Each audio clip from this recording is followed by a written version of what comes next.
जो डेव्हलपमेंटचे विषय आहेत, जे सेक्युलरिझमचे विषय आहेत, जे लोकतंत्राचे विषय आहेत, ते सगळे बाजूला ठेवले जातात आणि धर्मांध विषय घेऊन या देशामध्ये फाळणी करण्याचा एक प्रयत्न परत एकदा सुरू झालेला आहे. उशिरा का असेना त्यांना आठवण तर आली, त्याचं स्वागतच करायला पाहिजे की त्यांना इंडिया. शानपण म्हणता येईल की आठवण फक्त?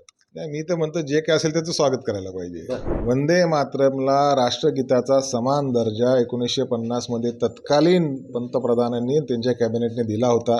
पश्चिम बंगालमध्ये तब्बल 15 वर्षानंतर सत्ता पालट झाली आहे आणि या ठिकाणी ममता बॅनर्जी यांच्या पक्षाला पराभवाचा सामना करावा लागला आहे. भाजपाला सत्ता मिळवण्यात यश आलं आहे. राष्ट्रवादी काँग्रेस शरदचंद्र पवार पक्षाचे मुख्य प्रवक्ते महेश तपाशी आपल्यासोबत आहे. महेशजी, तुमची पहिली प्रतिक्रिया काय? कसं पाहता या भाजपाच्या विजयाकडे? पश्चिम बंगालचा निकाल हा पूर्णपणे धक्कादायक आहे, अनपेक्षित आहे आणि पश्चिम बंगालच्या जनतेच्या मनातला हा नक्कीच निकाल नाही.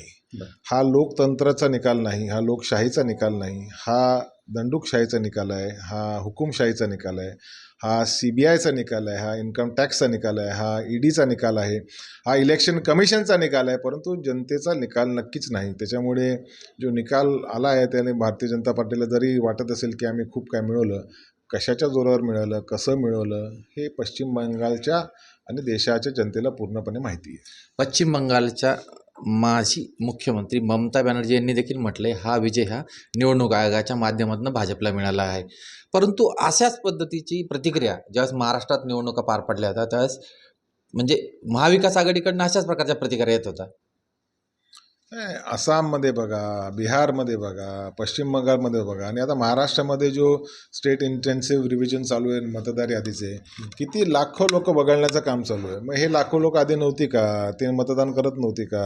अशा पद्धतीने एक नरेटिव्ह सेट करून धर्मांध शक्तींना बढावा देणारा एक नरेटिव्ह सेट केला जातो आणि त्याच्यामध्ये जो डेव्हलपमेंटचे विषय आहेत, जे सेक्युलरिझमचे विषय आहेत, जे लोकतंत्राचे विषय आहेत, ते सगळे बाजूला ठेवले जातात आणि धर्मांध विषय घेऊन या देशामध्ये फाळणी करण्याचा एक प्रयत्न परत एकदा सुरू झालेला आहे आणि त्याच्या अनुषंगाने काही पक्ष काम करतात, त्याला प्रशासनाचाही पूर्ण पाठिंबा असतो आणि अशा पद्धतीचा निकाल येतो.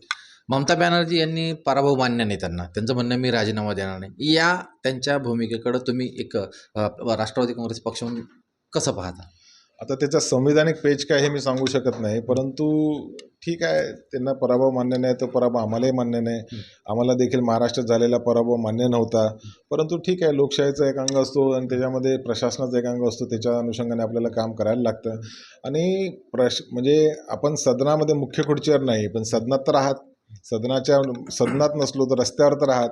तसं माझ्या पक्षाने रस्त्यावर राहण्याची भूमिका घेतलेली आहे आणि महाराष्ट्रामध्ये राष्ट्रवादी शरदचंद्र पवार पक्षाचा आमचा जो कार्यकर्ता आहे तो सदनात जरी नसला तरी रस्त्यावर सगळीकडे आघाडीवर आहे. त्याच्यामुळे आमचं अस्तित्व आम्ही कायम ठेवलं. असंच कदाचित ममता दीदी देखील करतील.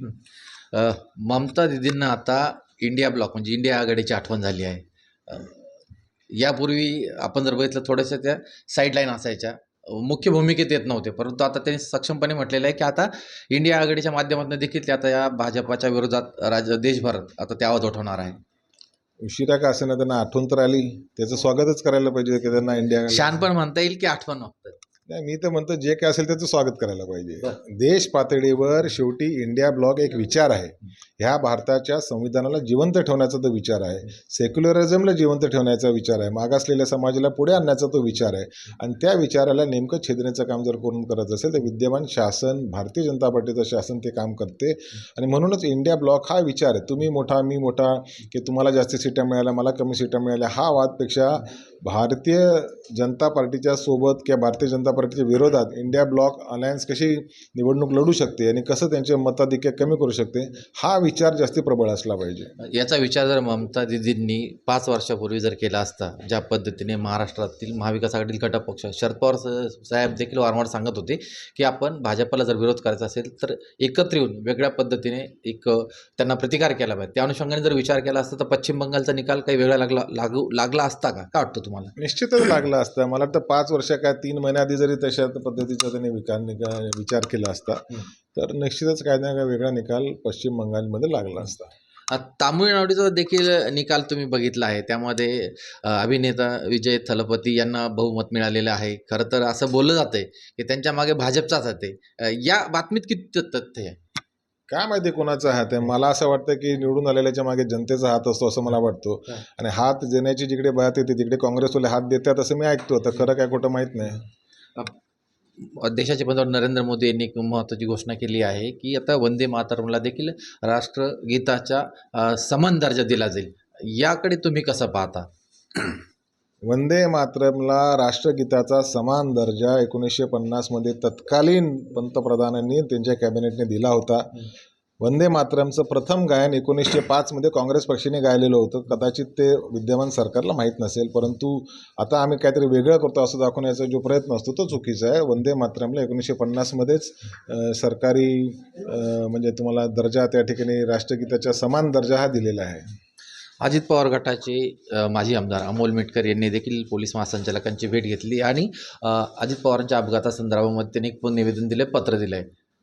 ते आवाज उठवत आहे की या संदर्भामध्ये पोलिसांकडनं किंवा ज्या ज्या विभागात चौकशी यंत्रणेकडनं योग्य प्रकारे तपास सुरू व्हावा आणि लवकरच निकालावा अशी मागणी त्यांनी केलेली आहे. याकडे तुम्ही कसं पाहता? कारण की आपल्या पक्षाचे आमदार रोहित पवार देखील वारंवार प्रसारमाध्यमांवरती पत्रकार परिषद घेऊन हा आवाज उठवत आहे.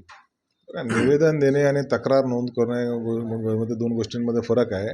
अमोल मिटकरी साहेबांनी जी तक्रार किंवा निवेदन दिलं असेल त्याचं आम्ही स्वागतच करतो. आणि माझं असं वाटतं की त्यांनी त्यांच्या पक्षश्रेष्ठींची परवानगी घेऊन राज्यभर एक असं आंदोलन काढलं पाहिजे. लोक रस्त्यावर उतरली पाहिजे. आम्ही देखील आमच्या ताकदीने त्यांच्यासोबत अजितदादांच्या अपघाताला न्याय मिळण्याच्या दृष्टिकोनातून आम्ही पण रस्त्यावर उतरू. शेवटी एक माणूस म्हणजे अमोल मिटकरींनी जर आवाज दिला माझं म्हणणं असं आहे, अमोल मिटकरीच्या पक्षाने रस्त्यावर उतरलं पाहिजे. अमोल मिटकरींनी पक्षाला सांगून रस्त्यावर उतरण्याची आवश्यकता आहे. कारण रोहित पवार तर रस्त्यावर आहेतच. ते मुंबईला आले, ते बारामतीला पोलीस स्टेशनमध्ये गेले, ते कर्नाटकमध्ये देखील पोलीस स्टेशनला गेले.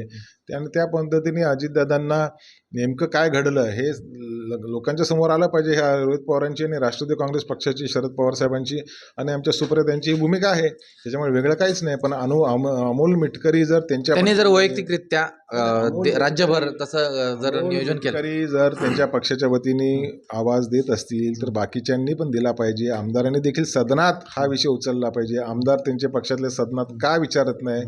आता पावसाळी अधिवेशन येईल, किमान त्या संधीचा तरी उपयोग करा.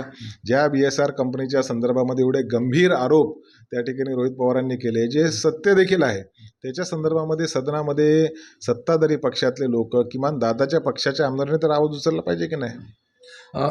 खरं तर आपण जर बघितलं असेल तर ज्या लैंगिक शोषण प्रकारांमधील जे आरोप असतील त्यांना परेल मिळू नये अशा पद्धतीचा एक मुख्यमंत्र्यांनी सूचना काढलेली आहे आणि तशा पद्धतीने मागणी देखील सुप्रिया सुळेंनी देखील केली होती आणि मंत्री आदिती तटकरे यांनी देखील काल मंत्रिमंडळ बैठकीत केलेली आहे.